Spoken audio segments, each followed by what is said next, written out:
বন্ধুরা, আজকে একটুখানি ঘরোয়া চাউমিন বানাচ্ছি। সন্ধ্যাবেলা বসে বসে ভাবছেন কী করব। তো মনে হলো একটুখানি চাউমিনই বানিয়ে ফেলি। তো আলুটা দিয়ে দিয়েছি কড়াইতে ভাজার জন্য। এর উপর দিয়ে একটুখানি পেঁয়াজ কুচি দিয়ে দেবো সামান্য। একদম সিম্পল ইজি ঘরোয়া প্রসেসে বানাবো আমি, কোনো কিছু বেশি আয়োজন নয়। আলুটা মোটামুটি ভাজা ভাজা হয়ে এসেছে। আর এখানে একটুখানি লঙ্কা কুচি দেবো। আলু পেঁয়াজ লঙ্কাটা মোটামুটি ভাজা হয়েই গেছে, একদম ভালো করে সুন্দরভাবে। একটু আলুটা লাল লাল হয়ে গেছে, ওটা কিছুই সেরে না। এবার আমি এর মধ্যে একটু চাউমিন দিয়ে দেবো।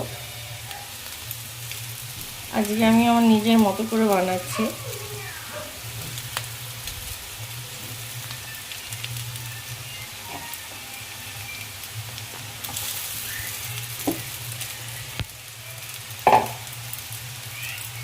চাউমিনটা দিয়ে এবার আমি এটাকে মিক্স করবো।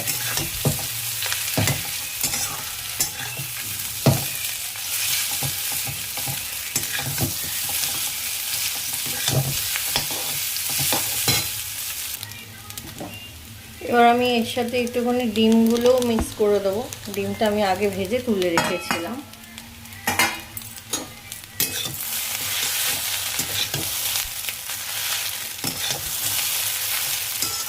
এইরকম ঘরোয়া চাউমিন খেতে আমার সবথেকে বেশি ভালো লাগে, খুবই আমি পছন্দ করি।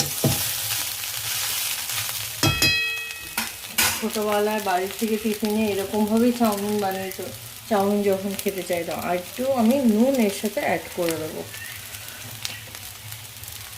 নুনটা আমি দিয়ে নিই।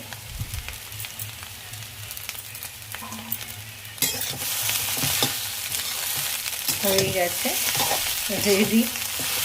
সিম্পল অ্যান্ড ইজি প্রসেস, খুব তাড়াতাড়ি চটজলদি এরকমভাবে চাউমিন বানিয়ে সন্ধ্যাবেলা টিফিন রেডি করে নিই। Thank you. এরকম ভিডিও যদি আরও আপনারা দেখতে চান নিশ্চয়ই কমেন্ট করে জানাবেন।